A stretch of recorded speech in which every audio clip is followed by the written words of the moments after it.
बलिया के बैरिया से बीजेपी विधायक सुरेंद्र सिंह का एक बार फिर बयान सामने आया। किसान विरोधी बिल को लेकर विधायक ने कहा कि इमाम बनाम बेईमान की लड़ाई है। सब बेईमान कांग्रेसी सपा बसपाई जब बेईमान है। एक तरफ मोदी जी का ईमान का पक्ष, जो आदमी ईमानदारी पूर्वक समाज की सेवा करना चाहता है, भारत की धरती पर उसको ईमानदारी पूर्वक सेवा भी करने देने की इच्छा में विपक्ष नहीं है। विपक्ष के पास अपना तो कुछ नहीं है, अब उनको एक सामाजिक बहाना चाहिए। किसानों का बहाना लेकर अब डंडा वाले लोग मिल गए हैं। इन सब के साथ कोई रोड पर बैठने वाला भी नहीं है। सपा बसपा कांग्रेस के यदि कांग्रेस के साथ राहुल बैठे तो उसके साथ कौन बैठेगा? कोई नहीं बैठेगा। अखिलेश जी बैठ गए तो एक जाति को लेकर कौन बैठेगा? कोई भी नहीं बैठेगा। मायावती जी बैठी तो कौन बैठेगा? कोई भी नहीं। आज मोदी जी सर्व समाज और सभ्य समाज और सभी दलों के लोगों पर राज कर रही हैं। ऐसी स्थिति में उनकी व्यथा को बढ़ाना स्वाभाविक है। किसान आंदोलन नहीं है, वह मोदी ईमान विपक्ष का विमान नियत दोनों का बीच में दोनों चल रहा है। हमारी सरकार कह रही है डंका की चोट पर तो बचा क्या? किसान को खुले मन से छोड़ दिया जाए। सरकारी व्यवस्था और सरकार नियंत्रण से जितना छोड़ देंगे। जैसा गैस कनेक्शन में गैस की किल्लत रहती थी, मोदी जी ने ब्लॉक स्तर पर गैस एजेंसी दे दिया, तो आज किल्लत है नहीं। दुनिया में कोई भी व्यक्ति प्रसन्न मन से संवेदना के आधार पर काम करना ही नहीं चाहता। उस आधार पर हमको जनता की सुविधा कैसे बढ़ेगी, हमको तो वह ध्यान देना है।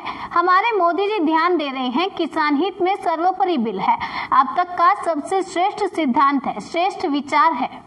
तो ऐसे में किसान नेता कह रहे हैं कि हमारे धरना स्थल पर किसी भी प्रकार के राजनीतिक लोग नहीं आए हैं और नहीं, लेकिन सरकार क्यों कह रही है कि आप लोग एक बात नहीं समझते। ये बताइए, धरना पर किसकी ललाट पर लिखा है कि नेता को छोड़ करके, किसान नेता को छोड़ करके किसके ललाट पर लिखा है कि आप कांग्रेसी नहीं है, आप सपाई नहीं है, आप बसपाई नहीं है? बोलिए।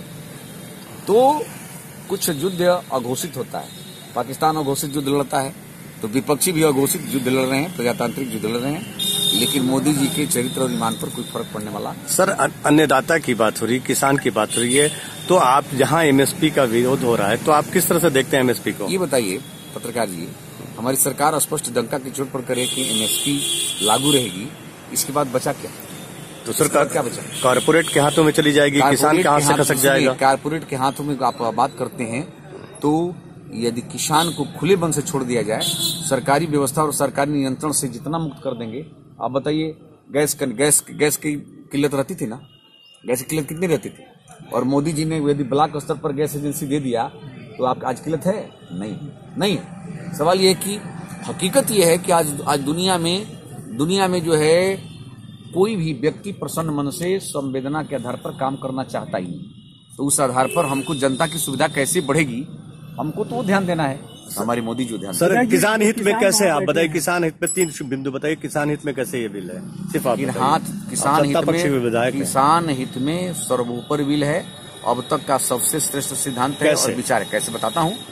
आप लोग जानते होंगे कि आज इसके पहले क्या करते थे सब, कि पीपक पर लाद करके भी कोई कच्चा सामान, आप सब्जी और मिर्चा ले जाते थे तो पुलिस के लोग चौराहे पर पकड़ कर पैसा लेते थे। यदि यह विषय आ जाएगा स्पष्ट कि कोई भी किसान कहीं भी ले जाकर के कुछ भी अपना सामान बेच सकता है, तो लाभ हानि चलता रहता है।